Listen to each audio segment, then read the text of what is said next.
नमस्कार। आज हम एक बहुत ही दिलचस्प विषय पर बात करने वाले हैं। हम अष्टांग हृदयम, जो कि एक शास्त्रीय आयुर्वेदिक ग्रंथ है, उसमें छिपे पाचन से जुड़े एक प्राचीन, सरल लेकिन बहुत ही शक्तिशाली रहस्य को समझने की कोशिश करेंगे।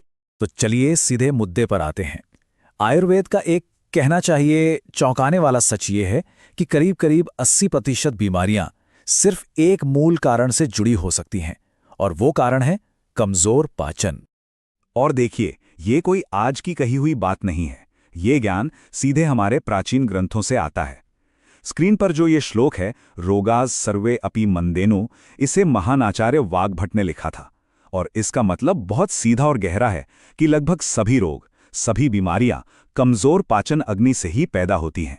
तो सवाल ये उठता है कि ये पाचन अग्नि, ये अग्नि आखिर है क्या? चलिए इसमें थोड़ा और गहराई से उतरते हैं और इस मूल अवधारणा को समझते हैं। देखिए, जब हम आयुर्वेद में अग्नि की बात करते हैं तो इसका मतलब सिर्फ पेट का एसिड नहीं है। नहीं, ये उससे कहीं ज्यादा है। ये हमारे शरीर की पूरी मेटाबॉलिक इंटेलिजेंस है। ये वो शक्ति है जो हमारे खाए हुए भोजन को पचाती है, उसके पोषक तत्वों को सोखती है और फिर उसे ऊर्जा में बदलती है। सच कहें तो शरीर में होने वाली हर प्रक्रिया का आधार यही अग्नि है। अब यहां बात बहुत दिलचस्प हो जाती है। तीव्र और मंद अग्नि में आखिर फर्क क्या है? जब हमारी अग्नि तीव्र होती है, मतलब स्ट्रांग होती है, तो जो भी हम खाते हैं वो पोषण बनता है, जिसे रस कहते हैं। लेकिन अगर यही अग्नि मंद पड़ जाए, कमजोर हो जाए, तो सोचिए क्या होता है। वही खाना, चाहे वो कितना भी हेल्दी क्यों ना हो, वो आम यानी कि टॉक्सिन्स में बदल जाता है। और यही आम शरीर में जमा होकर बीमारियों की जड़ बनता है। तो ठीक है, ये तो समझ आ गया। पर अब सवाल यह है कि इस पाचन अग्नि को मजबूत करने के लिए क्या किया जाए? क्या इसका कोई उपाय है? बिल्कुल है।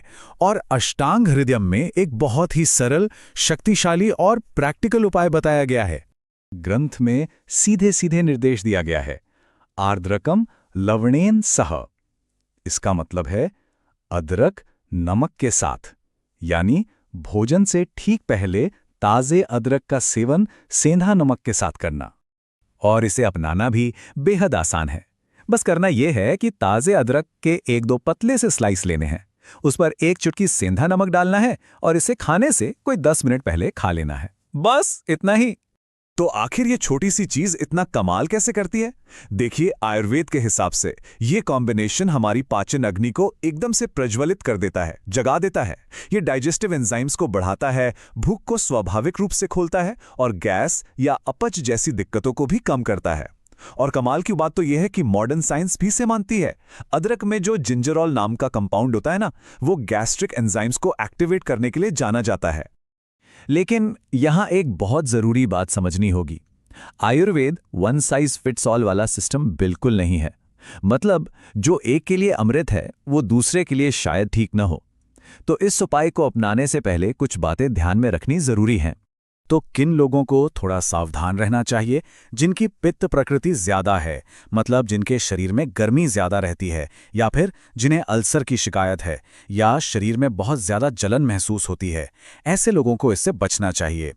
और हाँ, अगर कभी भी कोई शक हो तो किसी अच्छे वैद्य से सलाह लेना ही सबसे सही रास्ता है। अब अपनी पाचन शक्ति को और बेहतर समझने के लिए चलिए अष्टांग हृदयम में बताए गए अग्नि के 4 प्रकारों पर एक नजर डालते हैं। इससे ये समझने में मदद मिलेगी कि ये अदरक वाला उपाय किसके लिए कितना सही हो सकता है। तो देखिए, 4 तरह की अग्नि होती हैं।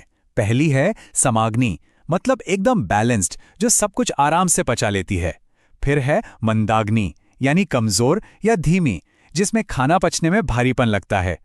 तीसरी है तीक्ष्णाग्नि, बहुत तेज, इसमें मेटाबॉलिज्म बहुत फास्ट होता है और जलन भी हो सकती है। और चौथी है विषमाग्नि, ये इर्रेगुलर होती है, मतलब कभी बहुत तेज, कभी बहुत कमजोर। अगर भूख कभी बहुत ज्यादा लगती है और कभी बिल्कुल नहीं, तो ये विषमाग्नि का एक लक्षण हो सकता है। तो अब मुख्य उपाय के अलावा ग्रंथ से एक और छोटी सी लेकिन बहुत काम की टिप देखते हैं, जो इस पूरी फिलॉसफी को और पक्का करती है कि छोटी छोटी आदतें ही बड़ा असर डालती हैं।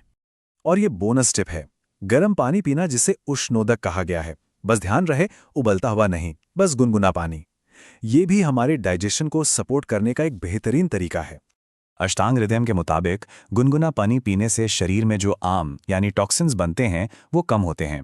ये हमारे मेटाबॉलिज्म को भी जड़ाता है और ख़ास तौर पर कफ दोष को संतुलित करने में मदद करता है। तो इस सारी प्राचीन जानकारी से, इस पूरे ज्ञान से हमारे लिए सबसे बड़ा सबक क्या है? सबसे ज़रूरी बात क्या है जो हमें याद रखनी है? और वो सबक ये है कि अच्छी सेहत रातों रात नहीं बनती। जैसे बीमारियां हमारी रोज की गलत आदतों से धीरे धीरे बनती हैं, ठीक वैसे ही अच्छी सेहत भी हमारी रोज की छोटी छोटी सचेत आदतों का नतीजा होती है। और बस यही इस पूरी चर्चा का सार है। छोटे बदलाव, बड़ी चिकित्सा। एक बहुत छोटी सी आदत, लेकिन इसका असर बहुत बड़ा हो सकता है। यह हमें याद दिलाता है कि अष्टांग हृदयम का ज्ञान आज के दौर में भी कितना जरूरी और प्रासंगिक है।